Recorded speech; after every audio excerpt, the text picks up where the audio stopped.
मैं YouTube page एस्ट्रोनॉमिस्ट पर आपका स्वागत है। नमस्कार, मैं हूं नरेश कुमार। सबसे पहले उन दर्शकों का धन्यवाद जिन्होंने पेज को सब्सक्राइब किया है, पेज के वीडियोस को शेयर कर रहे हैं, लाइक कर रहे हैं और कमेंट बॉक्स में हमें अपनी राय भी लगातार भेज रहे हैं। दोस्तों, बाजार की चाल इस समय बहुत बिगड़ी हुई है।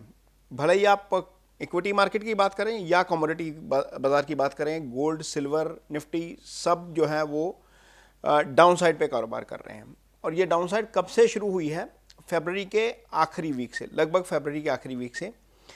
फरवरी के आखिरी वीक से लेकर अगला एक हफ्ता कुछ ऐसे एस्ट्रोलॉजिकल इवेंट हुए थे जिनके कारण बाजार की चाल पलटी। मैंने अपने कई वीडियोस में ये बात शेयर की थी कि 2 से लेकर 25 मार्च तक का समय जो है वो खास तौर पर सिल्वर के लिए अच्छा नहीं है। सिल्वर जब टूटता है तो गोल्ड भी टूटता है, वो मैंने अपने वीडियो में भी बोला था। यदि सिल्वर 10 रुपये टूट रहा है तो गोल्ड 2 रुपये वैसे ही टूट जाता है, 2-3 रुपये। और हमने देखा कि 2 मार्च के बाद सिल्वर और गोल्ड में डाउन साइड चल रही है। और एक इवेंट हुआ 23 फरवरी को। 23 फरवरी को मंगल जो है वो राहु के साथ आ गए कुंभ राशि में। इसके कुंभ राशि में आते ही 28 को अमेरिका ने अटैक कर दिया ईरान के ऊपर। ये भी बात हमने अपने एक वीडियो में शेयर की थी 29 जनवरी के, कि जो ईरान के ऊपर हमला हो सकता है उसकी डेट 23 फरवरी के बाद की है, किसी भी दिन ये हो सकता है। ये बात हमने अपने एक पिछले साल के वीडियो में भी बताई थी कि ईरान के ऊपर क्यों हमला हो सकता है, ईरान ही क्यों, बाकी और कंट्रीज़ क्यों नहीं। तो ईरान के ऊपर जो हमले की बात थी वो भी शेयर की गई थी। फिर 23 का इवेंट हुआ। 23 के इवेंट के बाद, मंगल के ट्रांजिट के बाद 26 को क्या हुआ? 26 को बुध जो है वो वक्री हो गए। बुध ट्रेड के कारक हैं। वक्री बुध नॉर्मली बाजार को परेशान कर देते हैं। 23 को मंगल चेंज हुए, 26 को बुध चेंज हुए और आपके 2 मार्च को आपका राहु शुक्र जो है वो शनि के साथ आ गए। तो ये लगभग 23, 24, 25, 26, 27, 28 ये 28 का महीना होता है और पहली मार्च और 8 मीन्स लगभग एक हफ्ते के अंदर अंदर ये सारे ग्रह ट्रांजिट जो है वो हो गई। ये ख़राब थे ट्रांजिट यानी कि बाजार के लिहाज से। लेकिन अब आगे जो आने वाला समय है वो थोड़ा सा बेटर होता हुआ नज़र आ रहा है। बेटर होता हुआ क्यों नज़र आ रहा है वो भी मैं, जैसे मैंने ये प्लानिटरी इवेंट गिनाया है वैसे ही मैं अगला प्लानिटरी इवेंट भी आपको गिनाता हूँ। तो सबसे पहले तो यह है कि 20 को रात्रि के समय बुध मार्गी हो जाएंगे।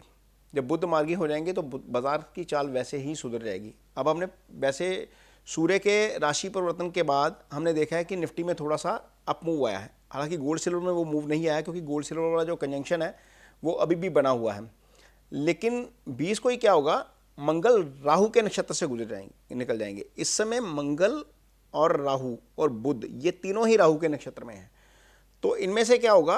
मंगल राहु के नक्षत्र से निकल जाएंगे। मंगल का राहु के साथ रहेंगे 2 अप्रैल तक, लेकिन राहु के नक्षत्र से 20 को निकल जाएंगे। राहु के नक्षत्र से निकलकर गुरु के नक्षत्र में जाना मंगल का बाजार के लिए अच्छा है, गोल्ड सिल्वर के लिए अच्छा है, क्योंकि मंगल गोल्ड के भी कारक है। गुरु के नक्षत्र में जाएंगे, गुरु अगेन गोल्ड का कारक है।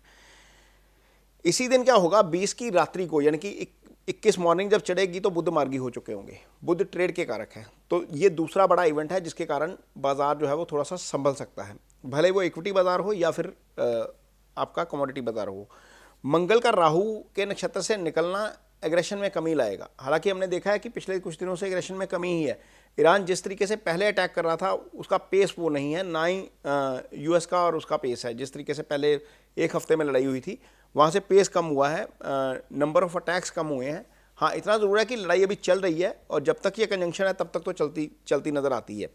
तो ये एक रिलीफ वाली बात होगी। तीसरा, ये दोनों इवेंट 20 के हो जाएंगे। 25 का इवेंट ये है कि 25 मार्च को शुक्र शनि से अलग हो जाएंगे।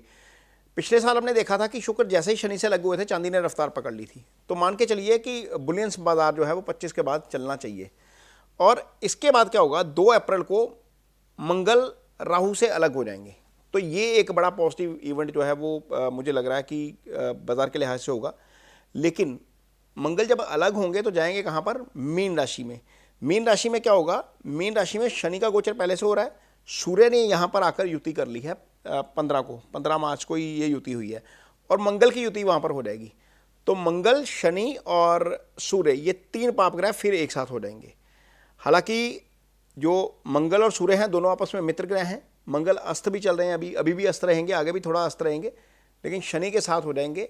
तो हो सकता है कि कुछ ना कुछ एग्रेशन थोड़ा सा बढ़े। लेकिन ये जो परमाणु हमले की बातें हो रही हैं, मुझे लगता नहीं है कि वो परमाणु हमले की बातें जो है वो एग्जीक्यूट होने जा रही हैं। कुछ ऐसा चार्ट पे कुछ नज़र नहीं आ रहा, फिलहाल तो नज़र नहीं आ रहा।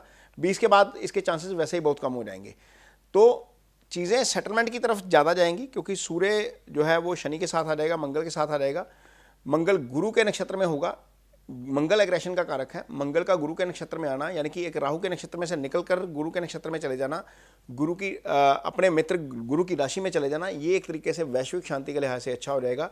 चीज़ें टोन डाउन होती हुई नजर आएंगी। जब चीज़ें टोन डाउन होती हुई नजर आएंगी तो आपको बाजार में चाल जो है वो थोड़ी सी इंप्रूव होती हुई नजर आ सकती है। खासतौर पर हमारा जो बाजार टूटा हुआ है वहाँ से हम आप देखेंगे कि 20 के बाद हमें थोड़ा सा रिलीफ मिलता हुआ नज़र आएगा। इसका लेवल क्या होगा, ये लेवल, चूंकि मैं एक एस्ट्रोलॉजर हूँ तो मैं उसको नहीं एक्सप्लेन कर सकता, लेकिन जो लोग भी इस पे काम करते हैं या एस्ट्रोसाइकिल को जोड़ के काम करते हैं मार्केट के ऊपर या चार्ट्स के ऊपर, उनको ये इससे आइडिया हो जाएगा वीडियो से कि कौन से 3 बड़े इवेंट हैं एस्ट्रो के लिहाज से जहाँ से बाजार पलटना चाहिए।